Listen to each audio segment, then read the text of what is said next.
সুপ্রিয় দর্শকবৃন্দ, আজ 20 অক্টোবর 2025। আজ নৈহাটি বড়মার বাৎসরিক পূজা। তো আজ আমি চলে এসেছি নৈহাটিতে বড়মার কিছু এক্সক্লুসিভ ফুটেজ তুলতে। তো আজকের ভিডিওটা খুব ইন্টারেস্টিং হতে চলেছে। নৈহাটি বড়মার গন্ডিকাটা থেকে আরম্ভ করে একদম বড়মার পূজা পর্যন্ত সমস্ত কিছু ফুটেজ আজকে আমি আমার এই ভিডিওর মাধ্যমে তুলে ধরবো। স্কিপ না করে পুরো ভিডিওটা দেখুন। শুরু করা যাক আজকের ভিডিও।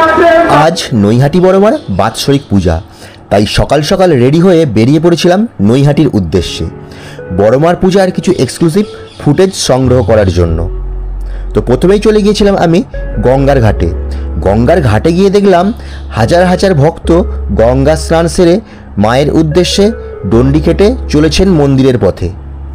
সত্যি এখানে না গেলে বোঝা যায় না যে মানুষের কতটা শ্রদ্ধা, কতটা ভক্তি ও কতটা ভালোবাসা রয়েছে বড়মার প্রতি।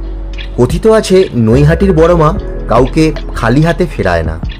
ভক্তের চোখের জল নৈহাটির বড়মা সহ্য করতে পারে না। আপনি যদি এক মনে মাকে ডাকেন তাহলে অবশ্যই মা আপনার দুঃখ কষ্ট দূর করবেন।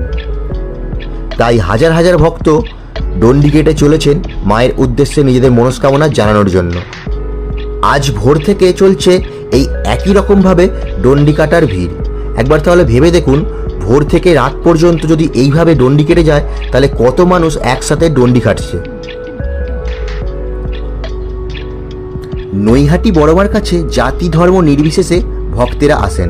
এখানে কোনো জাত বিচার করা হয় না। সকল ধর্মের মানুষ নৈহাটির মন্দিরে আসতে পারেন এবং পূজা দিতে পারেন। নৈহাটি মন্দিরের স্লোগানই হলো ধর্ম হোক যার যার, বড়মা সবার, বড়মা সবার মা। 1923 সালে এই পূজার প্রথম শুরু হয়েছিল ভবেশবাবুর হাত ধরে।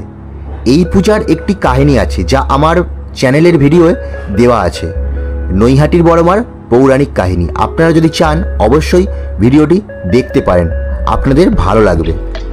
আজ রাত্রি 12টায় নৈহাটির বড়মার বিশেষ পূজা এবং রাত্রি 2টোয় আছে বড়মার পুষ্পাঞ্জলি দেয়া এবং 3টে থেকে বড়মার প্রসাদ বিতরণ হবে। বড়মা এখানে 5 দিন থাকেন। ভাইফোঁটার পরের দিন বড়মার বিসর্জন। এই বিসর্জনে বিশাল কার্নিভাল করা হয় এবং বড়মার গায়ে প্রায় 100 ভরি সোনার গহনা আছে এবং রূপার গহনাও আছে। সর্বমোট প্রায় 1.5 কোটি টাকার গহনা মাকে পরানো হয়।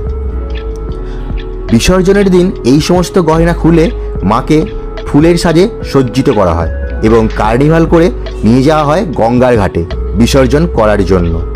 এই দৃশ্য দেখলে সত্যি চোখে জল চলে আসবে। কোজাগরী লক্ষ্মী পূজার দিন কাঠামো পূজা হয় এবং এই কাঠামো পূজা থেকেই শুরু হয়ে যায় বড়মা আগমনের প্রস্তুতি পর্ব।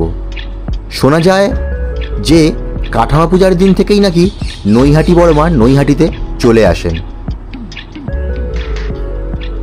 আপনি যদি নিষ্ঠা ভরে মাকে ডাকতে পারেন এবং ভক্তি ও শ্রদ্ধা করতে পারেন তাহলে অবশ্যই মা আপনার ডাকে সাড়া দেবেন এবং আপনার দুঃখ কষ্ট দূর করবেন। এটাই নৈহাটি বড়মা। নৈহাটি বড়মার একটি স্থায়ী মন্দিরও আছে। এই মন্দিরটি পূজার পর আবার খোলা হবে। পূজার জন্য এখন মন্দিরটি বন্ধ আছে।